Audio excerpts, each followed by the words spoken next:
Yeah, I think Joe, can you start? Yeah.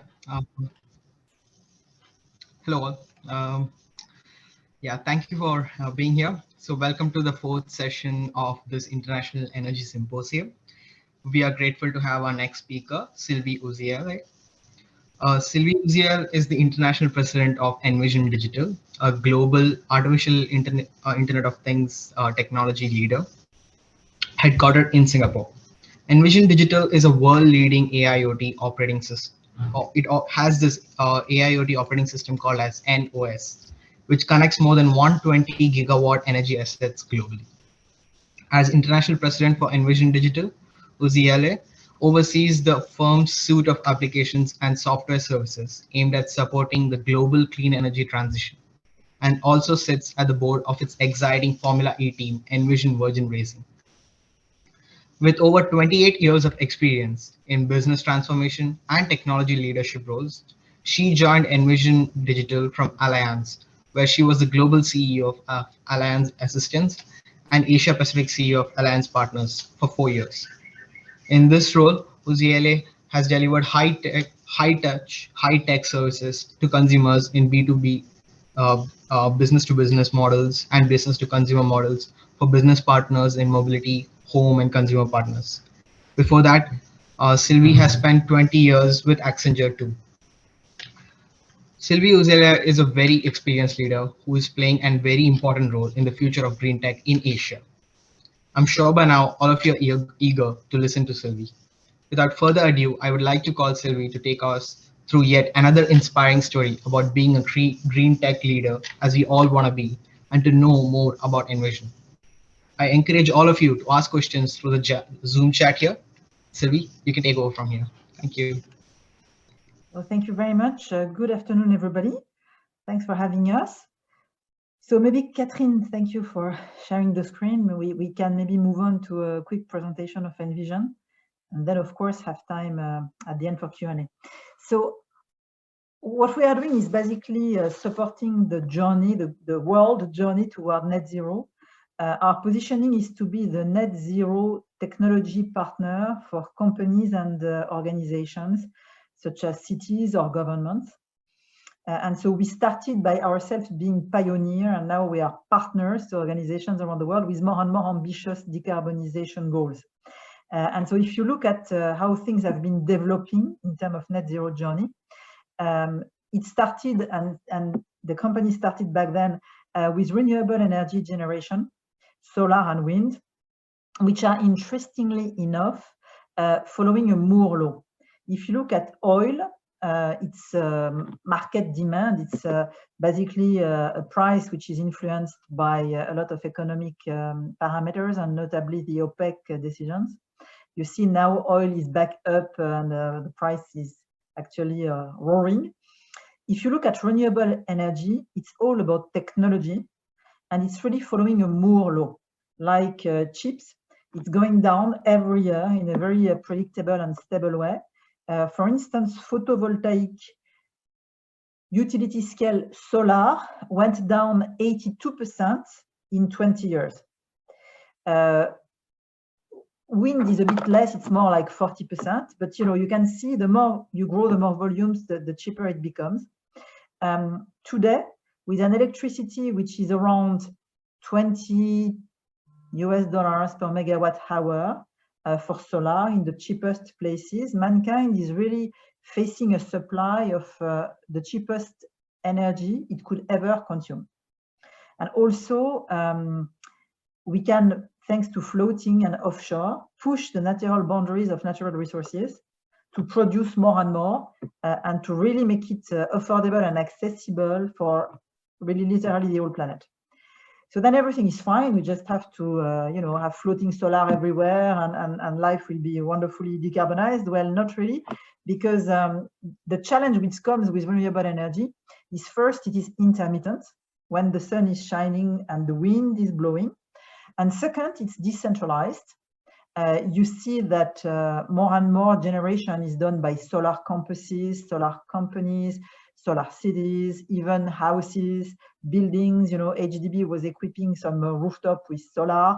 It's more and more decentralized compared to the traditional generation. And last, some demand which goes with electrification, such as electric vehicle charging, is not well known and is just following new patterns. So when you add this new demand, decentralized generation and intermittent generation, which you cannot control, the grid, which has to, of course, keep balance between demand and supply, is facing more and more challenging, challenges. And if you look at Europe, grid reinforcement is today representing 100 billion investments per year, and they expect to invest something like 14 trillion by 2050 for grid reinforcement. So here comes the necessity to decouple demand and supply with storage, with batteries, and smartly orchestrated batteries, which allow actually to optimize what you do with your available energy, thanks to power forecast, demand forecast, battery optimal charging, to decide if you need to prosume, inject into the grid, trade on the market, provide grid services in the shape of ancillary services with the proper low latency, high resilience support to avoid the grid shuts down because of unbalance. So that's step 2. And when you can do that, you can actually decarbonize full districts, campuses, cities, residential use case, and commercial buildings. So that's step 2 of the decarbonization journey. Step 3 is when you actually cannot on-site generate enough electricity to fulfill your own needs, even with batteries. And you have to actually sponsor some green electricity somewhere to offset your own emissions. So you cannot really have your small wind turbine or solar field nearby.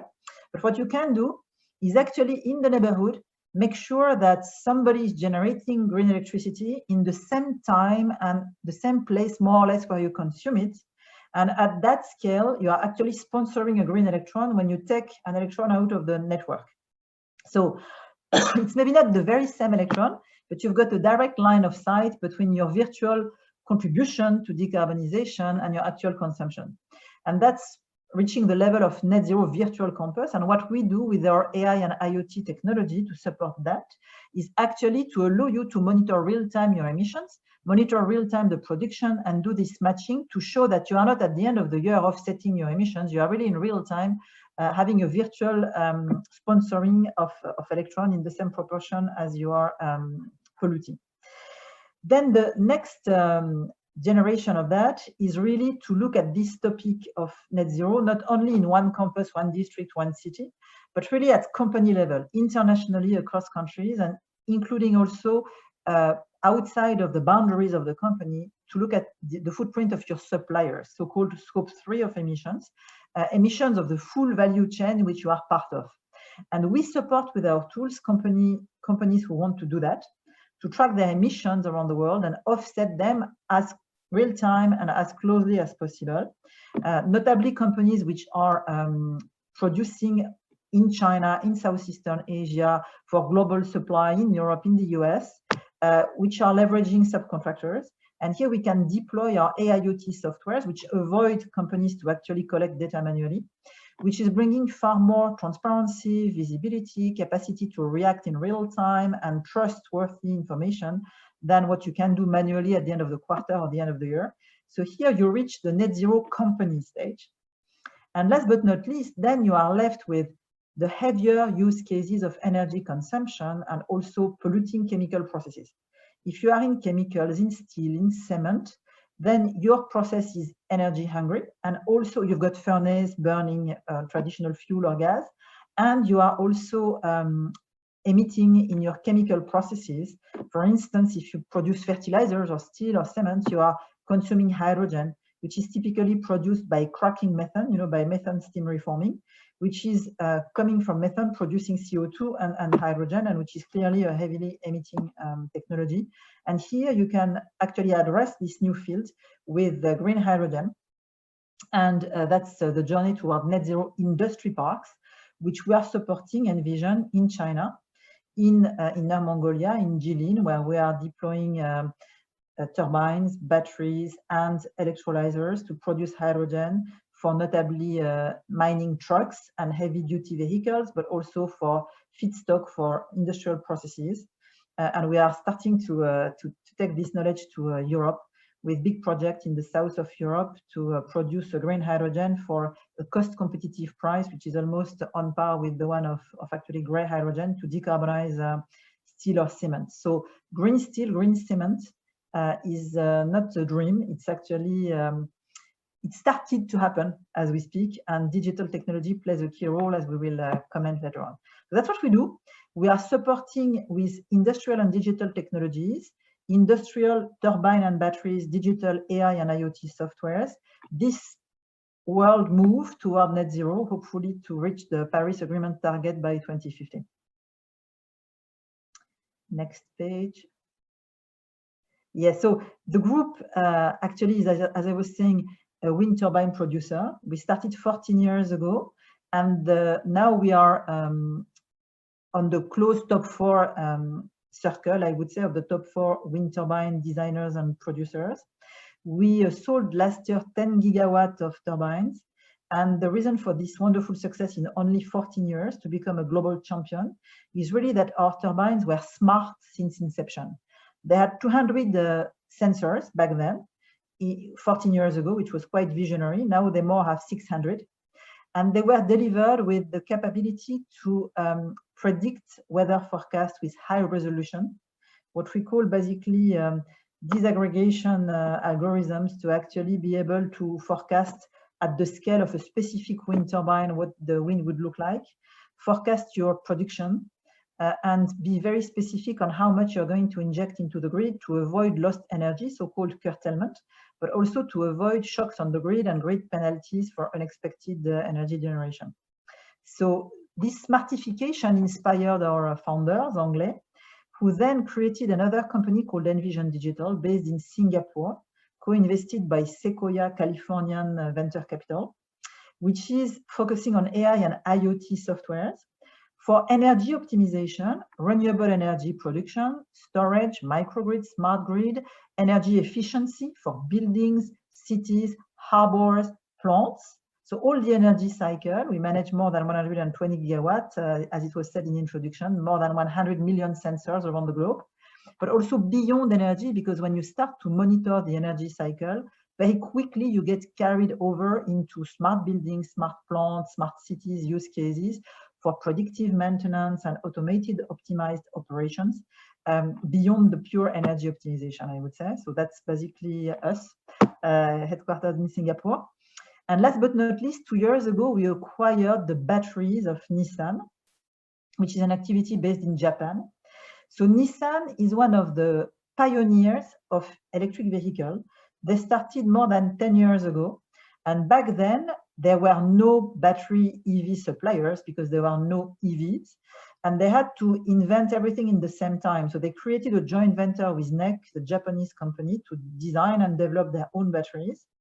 And now, fast forwarding, 10 years later, they equip more than 600,000 vehicles, 0 critical incident, never one car burning, which seems obvious, you know, cars are not supposed to burn, but cars do burn.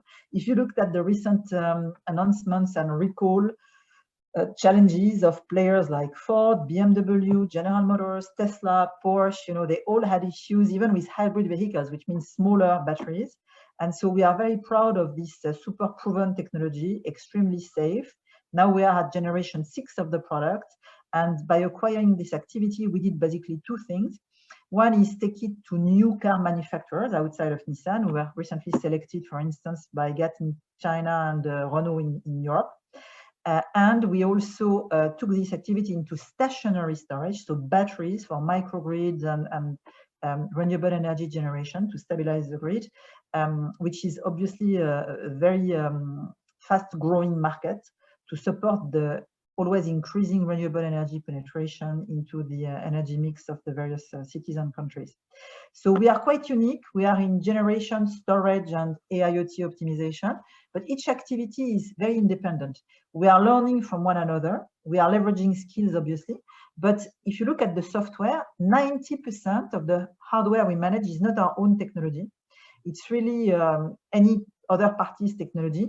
So we are our very first early adopter and guinea pig. You know, we always try with our own turbines and own batteries, but very quickly we grow far beyond this scope to actually hopefully decarbonize the world and be the net zero technology partner of the world. So I joined because this company, Envision Digital, is really at the forefront of decarbonization, digital innovation, and Asian leapfrog of the world. A lot is happening in China, in Japan, in Southeastern Asia, and definitely we are really where the action is at the crossroad of those three very promising growth roads, I would say. So Catherine was moving to the next page, which is showing our latest news. Importantly, we created in China an investment fund of 10 billion RMB, 1.5 billion US dollars, to invest in net zero industry parks and all sorts of decarbonization solutions for China to support the ambitious goal of carbon neutrality by 2060. And our founder and our company is very involved in enabling China to reach that goal. Second, we published our carbon neutrality report, and we are ourselves committing to be carbon neutral by 2022, which is 18 months from now for all what we do, turbines, batteries, and software.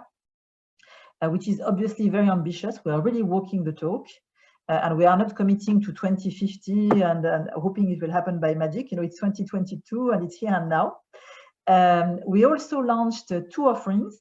One is called ARC, and we will present it in more details with a demo, which is basically enabling companies to track their emissions around the world in real time, and the emissions also of their remote manufacturing operations and their external suppliers. We support American multinational companies producing in China, for instance, like AstraZeneca, which is English in that case, but AstraZeneca or Nike as examples, or Apple, in the tracking of their emissions in China and the emissions of their suppliers. And we also allow them, as you can see, to offset by buying renewable energy certificates and other carbon credit type of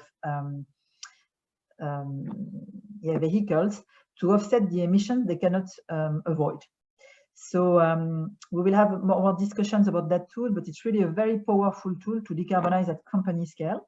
And we launched a small Japanese dessert called mochi. So you will see what it is. EV charging now is creating a lot of congestion into the grid. We see people coming at the office at 9 in the morning and coming back home at whatever, let's say 7 in the afternoon, and all plugging their cars in the same time in Europe. And it's coming more and more around the world. And it's creating a big shock on the grid and creating local congestion points. So we designed this small robot, which is like a mochi, a Japanese dessert, having something very tasty in its belly, which is in that case a battery, a 70 kilowatt-hour battery, which can top up automatically your car to allow you to drive back home or drive back to the office when you are around. So it's really a fast additional kick charge we can give you. And it's nicely showcasing our robotic skills, our AI skills, because it's totally autonomous driving, autonomous charging, and our battery and charging expertise in one very nice offering. So that's our latest news, and nicely bringing together industrial and digital innovation. So when we focus on digital, we will give you some demos, but our products have been developing along this logic. First, monitoring and advanced analytics systems to optimize renewable generation. Second, it's what we call connected energy, which is orchestrated, solutions to orchestrate battery charging behind the meter and in front of the meter to avoid curtailments and maximize the utilization of renewable energy while minimizing the impact on the grid. In parallel, we worked on consumption efficiency. It's 2B, basically for building cities, harbors, and so on, reducing the consumption as much as possible. Then we worked at 3 on all this virtual offsetting. So all what cannot be really like here and there and physically managed with generation and storage, but has to be remotely sponsored with virtual carbon finance vehicles to decarbonize or to sponsor decarbonization as closely and as real time as possible to the place where you are actually emitting and generating emissions you cannot avoid. Then we went into the full extended supply chain, doing that type of real-time tracking, minimization, and offsetting for the full company internationally and also including their suppliers. And then we are now going into energy-hungry use cases with green hydrogen. We are part of projects in China and Europe where we do the digital twin of the hydrogen installation, sizing it in terms of generation, storage, electrolyzers, compressors, injection into the grid, sizing the installation, simulating the business case, monitoring the installation and optimizing it following the same algorithms and logic which we used for the initial upfront sizing. And then, thanks to all this IoT real-time data, providing information into guarantee of origin certification to ensure traceability and opposability of the green nature of the hydrogen which was produced, which is essential if you want as a company to be able to claim that you are decarbonizing and if you want to be able to monetize it against carbon credits. So as you can see, digital is really intertwined with industrial and carbon finance innovation as a key enabler both of industrial installations and carbon trading financial reality. AIoT softwares are really the glue in the middle to bring all that in a consistent business model.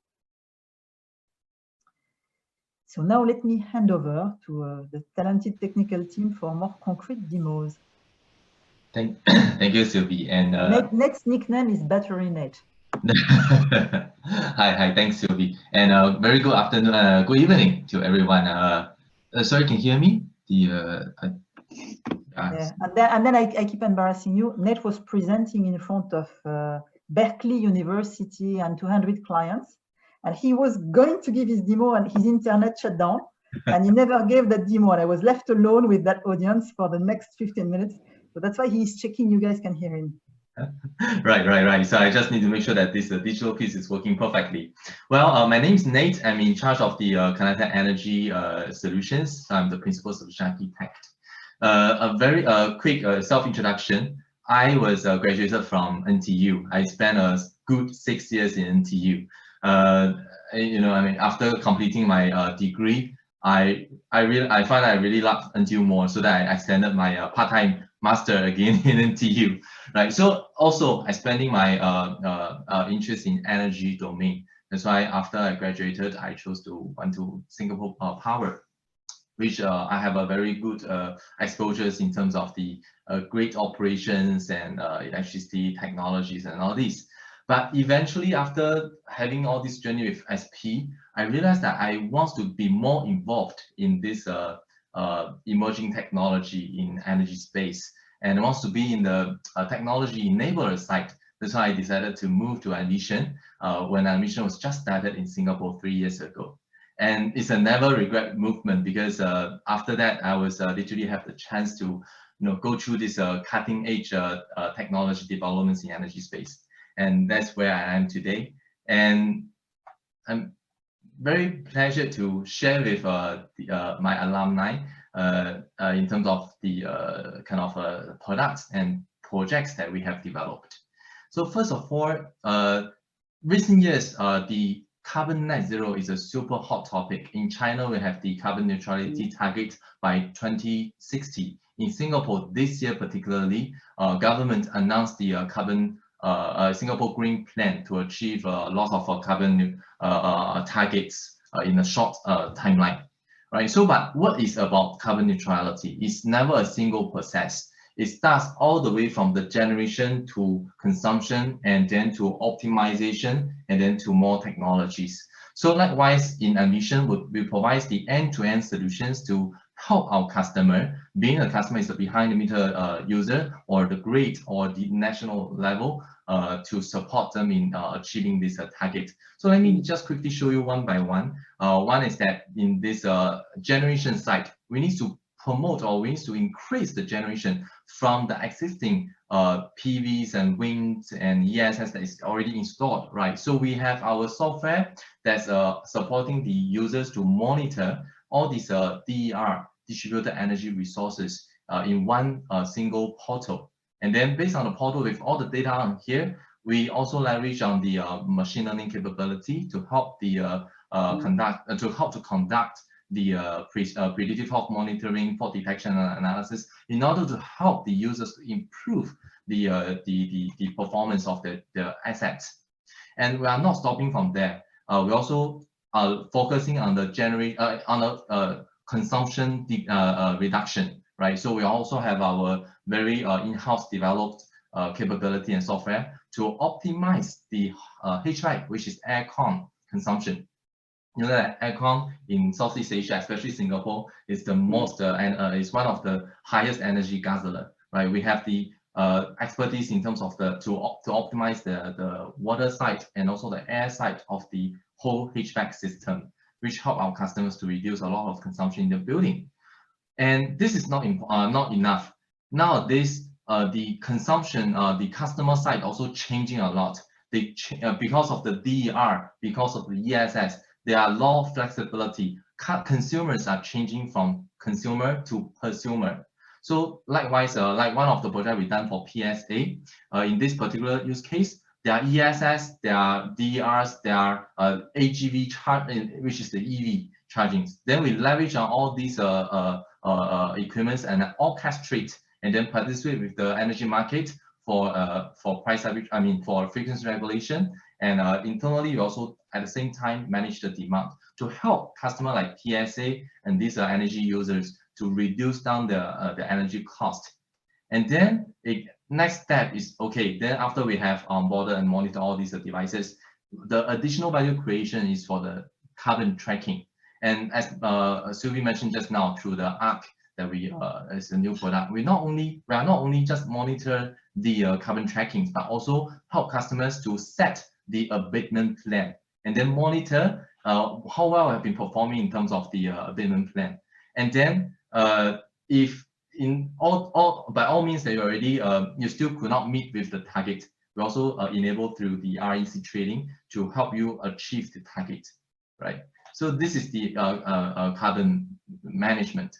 And nowadays the EV is also EV charging also an unstoppable trend.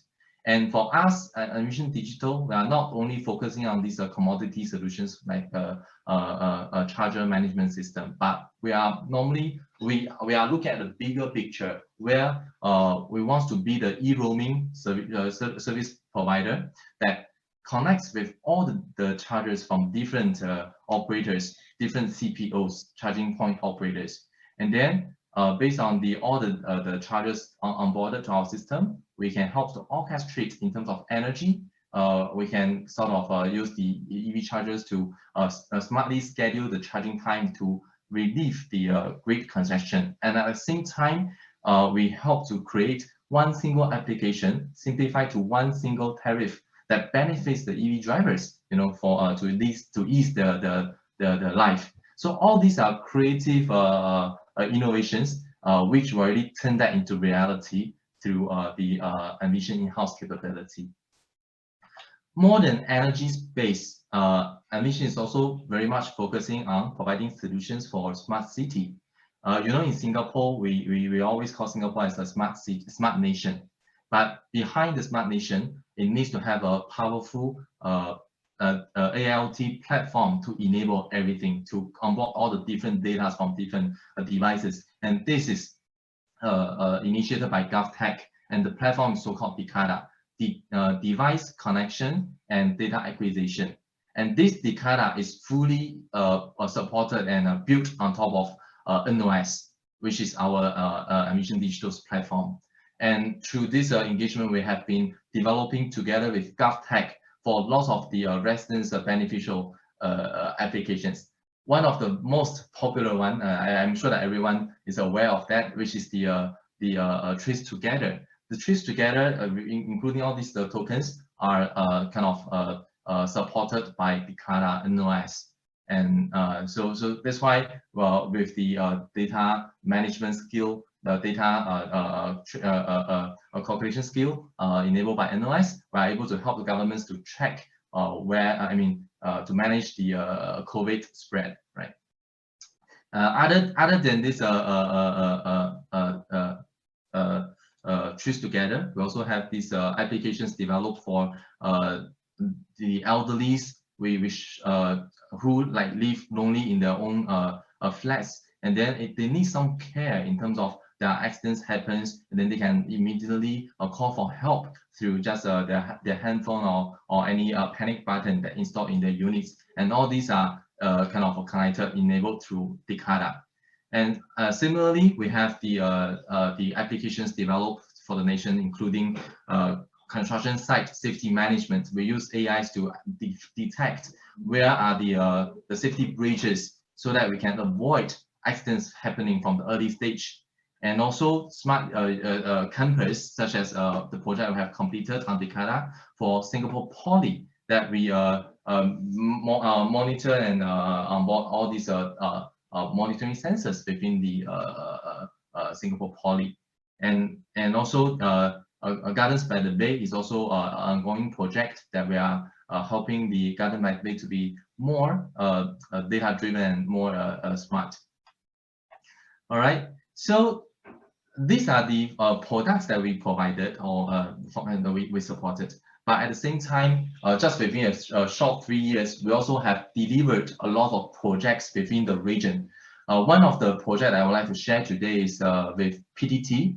Some of the alumni may not be aware of who is PTT. PTT is the largest company in Thailand. The company itself contributes about 16% of GDP in Thailand. But they are a petroleum company. They are looking for more renewable and greener energy supply. Hence, 2 years ago, they collaborate with us and then test bed this carbon neutral campus within a newly built university. It's called Cleantech. So what they did is that, and what we support them to do is, they have a campus newly built and then installed with a lot of solar, rooftop solar, floating solar, and 2 sets of ESS, 1 megawatt hour, 1 200 kilowatt hour. And then we use our software to control, orchestrate these solars and ESS to achieve all-time zero energy import to a particular building. It means that daytime, when there are solar generation, it supports to the building and also charge to the ESS. And at nighttime, we use ESS to support to the building consumption. And all these seamless control is all done by NOS. And also we also support the regulation compliance in Thailand, where they doesn't allow behind the meter to export energy to the grid. So we have the control to real-timely monitor and curtail the PV generation just in case there are exports to the grid. Meanwhile, we also provided our kind of asset management software to manage the PV ESS. Let me zoom into ESS software, which is very user-friendly. We basically onboard we visualize the ESS in terms of the layout. So you can easily, when there's any alarm happens, you can easily visualize where are the devices that generating alarms, and then hence help the operators to quickly detect and analyze on the situation. And hence they can decide on the urgency of how soon they should dispatch people to on-site and manage and solve the issue. And sometimes the issues can be even solved remotely through our control, right? Okay, so this is one of the interesting projects that we have done for PTT in Thailand. Meanwhile, in Singapore, Singapore is always famous for innovation. We have more challenging and innovative projects that has been completed in Singapore. One of that is with PSA. 2 years ago, when PSA and EMA, Energy Market Authority, they two join hand together and then wants to look for the most innovative solution in the market, who can really orchestrate their energy within the whole port of Singapore, and then also help them to improve the energy efficiency. And furthermore, this is also for the stepping stone of future VPP market.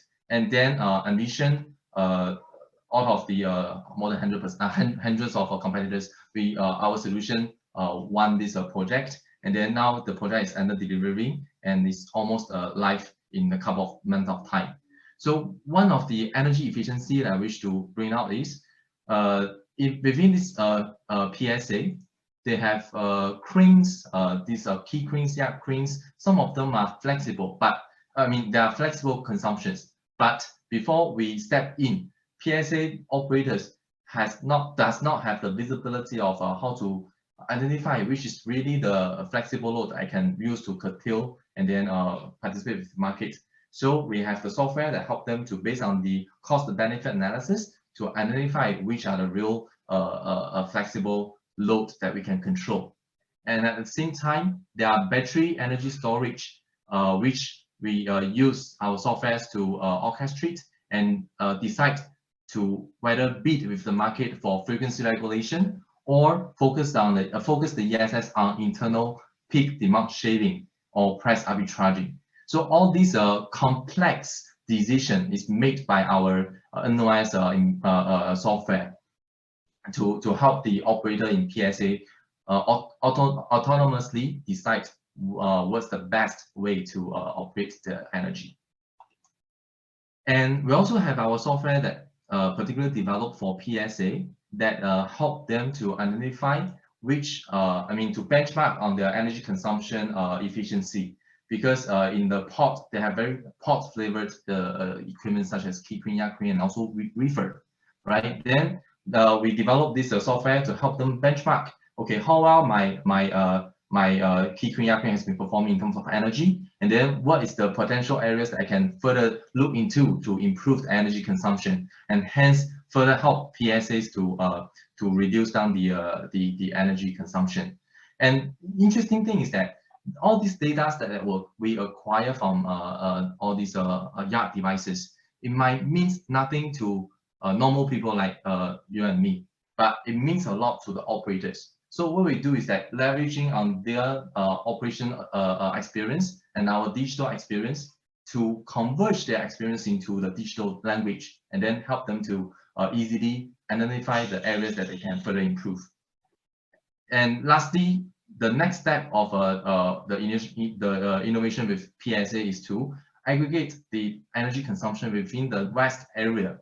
And then PSA themselves want to be the energy aggregator, and then they even want to create an energy market for better flexibility trading, and then benefits the energy consumers within the West. And this can be achieved through our DVP product that supports by NOS. Lastly, I would like just to spend another 2 to 3 minutes to quickly introduce another project that we've done in local region in Singapore as well for Keppel. For Keppel shipyard, again, is a kind of a traditional business, but this is the typical use case of how Envision Digital help a traditional business to convert or to perform digitalization. It's always starting from the digitalization of the equipments, to visualize the energy flow, energy consumption, generation within the whole shipyard. And then based on these data to conduct some analysis for, let's say, capacity for energy efficiency. So this is always the first step, which we enable through our ALT connectivity to the devices, to the meters, to visualize the energy flow. And next phase, which is quite interesting, that we install and design a special ESS for this shipyard. You know that in shipyard, the ships and rigs are normally consuming 60 Hertz of power supply. And then in our grid, we are providing 50 Hertz of power supply. So in between, how to bridge? Last time, Keppel, they will just use a diesel generator to supply to the rigs, but that is dirty and that is costly. And then with a ESS, we specially design ESS to convert energy from 50 Hertz to 60 Hertz, and at the same time, same set of ESS performing 3 different applications, including 50 to 60 Hertz stable power supply, converting back for energy harness, and also the peak shaving through ESS. And all these complex control is all achieved by the smart controller within NOS. And this is particularly helpful for Keppel to achieve a better ROI and cleaner energy. And lastly, last year, we won another project with Keppel and EMA as well to create an innovation to transfer the traditional business. So they want to focus on the energy, alternative energy supply, cheaper and greener and stable supply, which they are looking at the innovation through a floating living lab. On a floating living lab, they want to have the gas engine, gas bunkering with a ESS and some solar to provide a offshore, from offshore to provide an energy alternative to the key area. Right, then this solution in terms of digital wide solution is also enabled by Envision Digital, which we provide the upper layer of optimization to achieve 5 different modes of operation just within one same set of ESS. And all these are again automatically controlled by software, and users don't really need to head about now which modes of operation I should focus on. And hence this can help the customer to achieve a cleaner and cheaper energy. So those are all the really cutting edge technologies that we are supporting the government and the local industries to pursue. And that's quite, frankly speaking, as an energy domain expert, that's very exciting journey for me myself to be part of that. And I hope that we can have more talents like yourself join us to in this journey. All right, then I think I'm right on time. So now I'll leave the time to the crowd. To the audience today to ask questions, and we're happy to answer any questions. Okay, so we have like some 7 questions on the chat. Maybe we can clear that up and then we can take directly questions. So the first question is, does Envision have plans to enter blockchain-based peer-to-peer energy transactions? So we use tokens. We use blockchain to tokenize some of our posting to actually make them, of course, non-repudiable and so on. And so we work with the Web Energy Foundation, WEF, which is an emanation which is coming from the Rocky Mountain Institute, because their blockchain is low energy. They have less redundancy, less mining power because of, or thanks to identified notaries. So they don't have one central notary, but they've got a limited number of identified trustworthy energy notaries, which are mining simultaneously, which is a good compromise between the redundancy and having one single third party trusted third party. So they are typically 1,000 times less energy consuming than Bitcoin, let's say. But we don't have our own blockchain. We are using a third-party blockchain, carefully selected. Yeah, thank you, Sylvie. Yeah, that makes sense. So second question is ARC more than a monitoring tool? Or does it also provide automated insights on how to make energy consumption efficient for companies? Yes, so ARC itself is monitoring. Yeah. If people want to join, to jump, feel free. But ARC itself is monitoring, but it's linked, as you have seen, to renewable energy certificates to offset. And we've got other solutions which are optimizing the actual energy consumption. Smart plants, smart buildings, smart ports, which are other part of our suite, which are basically reducing the energy consumption. I don't know, Nate or somebody, if you want to comment maybe on HVAC optimization or. Sure. Okay. Because in Envision we have a big family of software products. Let's just focus on the app itself. Other than just tracking, you also make abatement plans to basically help the customers to achieve the target. But meanwhile, like what Sylvie was mentioning, let's say okay, in part of the abatement plan, you are focusing on. I'm observing that you have a big saving potential in the HVAC consumptions. Then we can bring in our HVAC optimization to literally help to automatically reduce down the HVAC consumption. So similarly, like energy consumption as well through SGMS, Smart Grid Management System, or other softwares. So and also other software such as the PV Insight, which is the asset monitoring to help to increase the generation of the solar and the renewables. So all these softwares are interlinked that all in all, it completes a bigger picture to help customers to achieve their demands. Yeah. Yeah, I think that answers that. Okay, so the next question is, I think this is directed to Sylvie. Yeah. What motivated me to leave insurance for Cleantech? And so, to be honest, I was not really in insurance. I was in B2B2C services, so more assistance. and I was spending 85% of my time in Asia back then already. So I was in charge of global assistance for Allianz, which is all the B2B2C services you give to consumers on behalf of corporations. And I also was in charge of this scope directly, so worldwide, but also for APAC. And I was spending most of my time between India and Australia. So a lot in Shanghai, where I was spending most of my time, and a bit, Singapore. We had big activities in Thailand and Malaysia. And I'm very proud, by the way, we just signed the cooperation agreement with Allianz Malaysia, which was announced last week. So I was always really passionate by technology, and what I was doing was really high touch, high tech. So it was all about, geolocalization of people to help them on the road with their car problems, and automatic dispatch with AI of tow trucks, taking into account the traffic and so on. So it was always very digital intensive, having an interface with the users, Uber-like with chatbot, voice bot to help them, see their truck coming and alleviate their stress and so on. So very technology intensive, very Asia intensive. And I was already involved in EV, electric vehicle transition, through our automotive activities. And I was launching a business about EV charging in Allianz, which actually I launched at Envision. So it was not a total transformation because Asia, because technology, and because EV was already part of my scope. But it's definitely a conscious decision. I really moved myself into Envision, which is, as I was saying, at the crossroad of technology, innovation, and Asia leapfrogging the world, which is really, I think, the place to be. And if I were in your shoes, I would definitely join this type of company.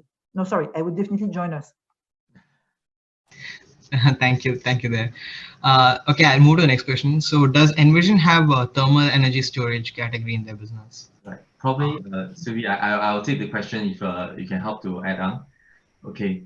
For thermal energy storage, we are including thermal energy storage as part of the smart grid optimization tool.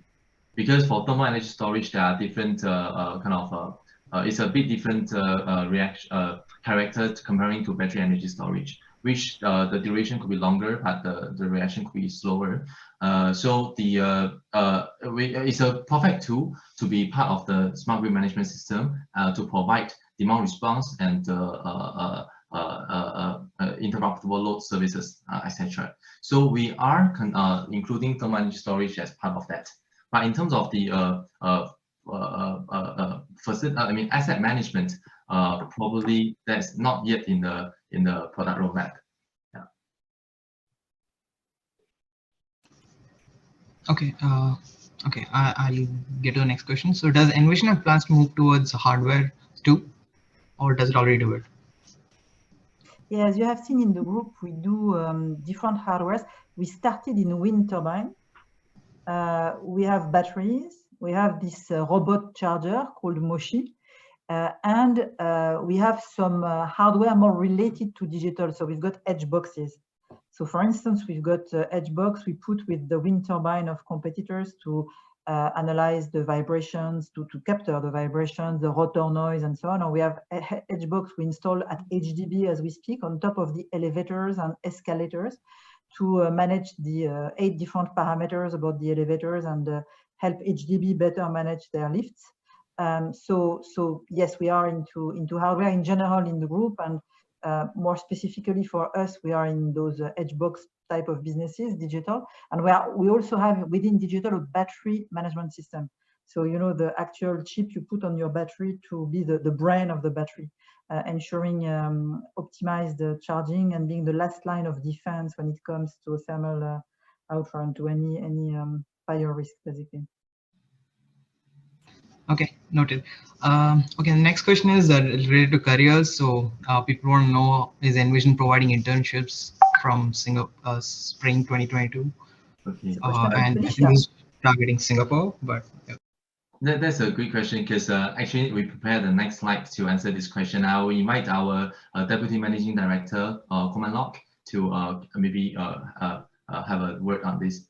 Yep, thank you so much, Nate and Sylvie and everybody. So we do have a lot of internship opportunities. So as we speak, we have got several of your student colleagues that is now on internship with us, and we welcome at every year please do send us if you have any interest in internships, and we also have job openings. So this is to let you know that we are growing, and we started in 2018. Now we have, after 3 years, 150 people, and towards the end of this year, we target to have 200 people and more. So if you have any of these qualifications over here, please do write into us. And one of the questions that you did ask is also, do you have opportunities for non-technical positions? I myself, I'm not technical. I'm a chartered accountant by training.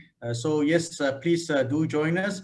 We will skill you up and do the necessary parts. Of course, if you have interest to do Python coding and all this, and you pick it up over time, you can also request to move into technical positions. We are very flexible, and we will reassign as and when the need arises.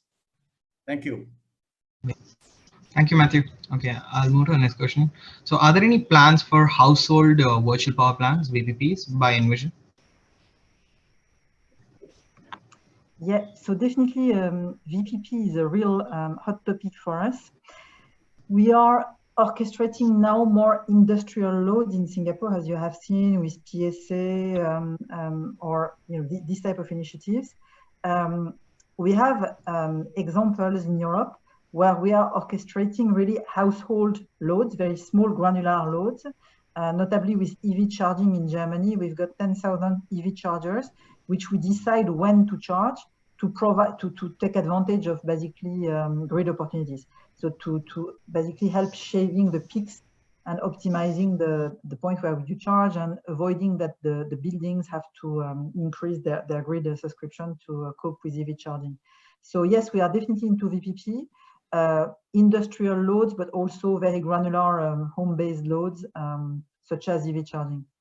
Japan is notably a hot market, which is growing with EV coming to Singapore. Singapore is now, of course, looking at smart charging. So definitely, we will also take care of household type of loads.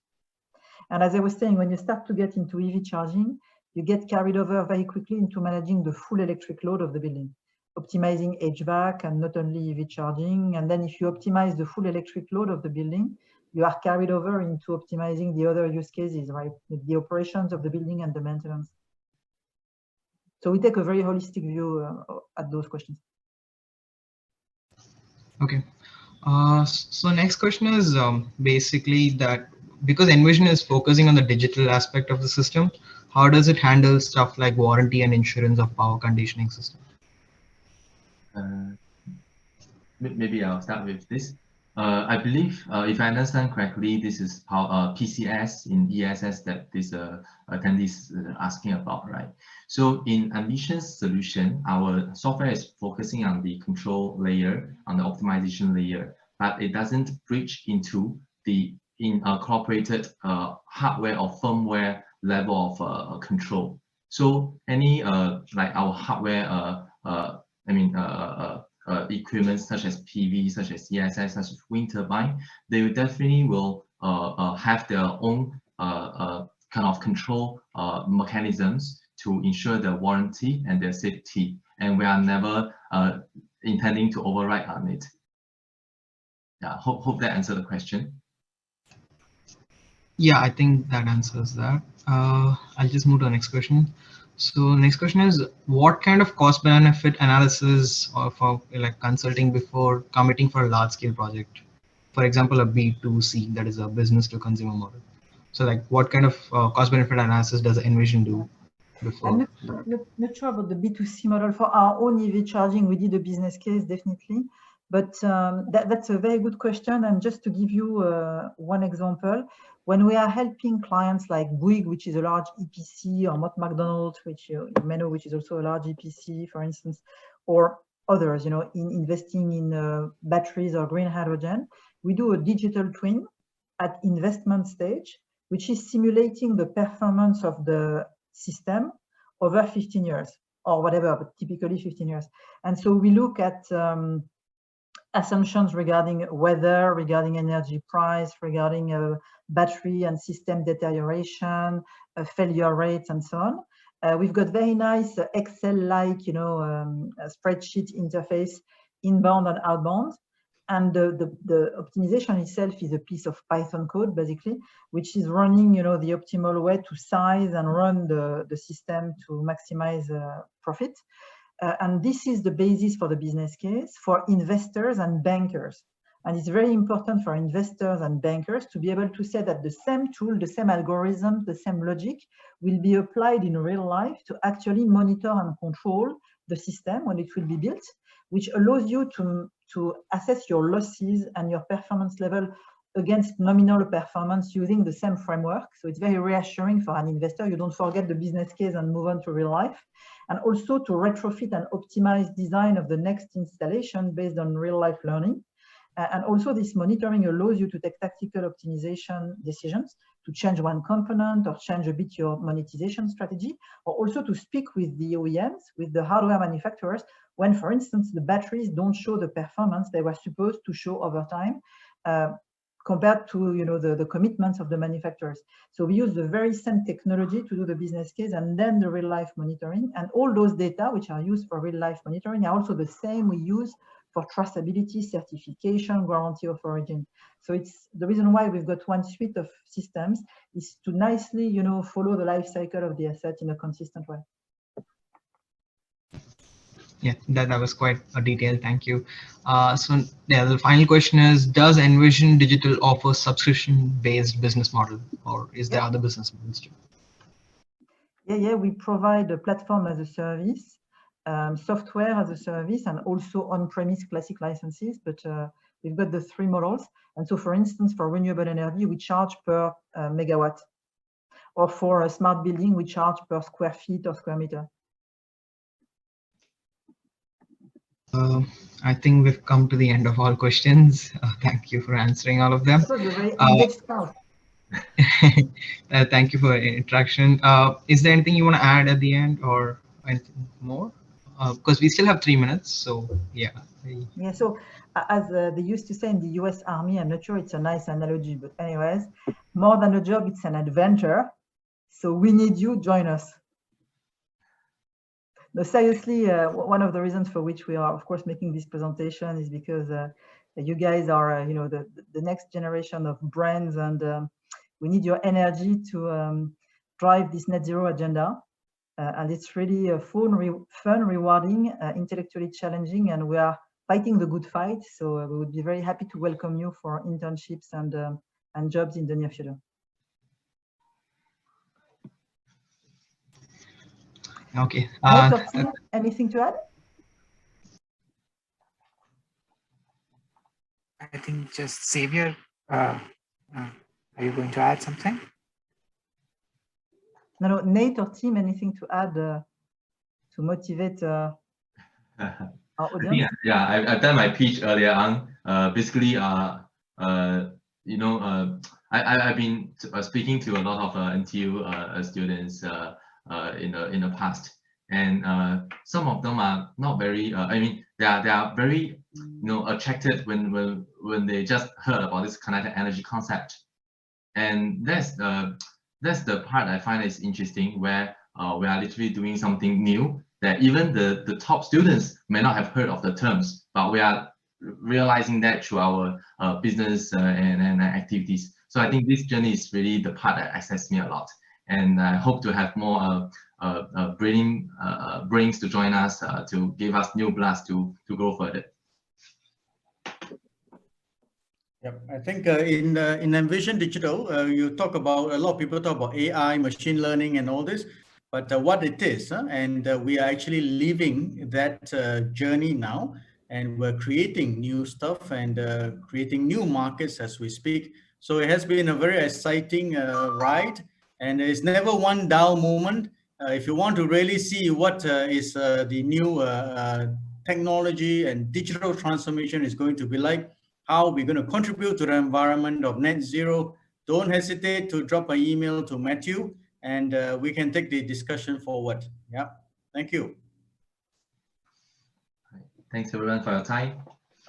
Yeah, thank you all. Thank you. Thanks a lot, Envision Digital. For more questions, you can send it on the Discord chat and we'll forward it. And yeah, as Matthew mentioned, definitely email him too. So thanks a lot. Bye-bye. Thank you very much, everybody, for attending today. Tomorrow, we're going to bring you again more presentations interesting as today. And one more thing I want to add is on the screen right now, you can see QR code for all our member platforms in case you want to learn more about what we do from TU Delft, Singapore, and Bombay.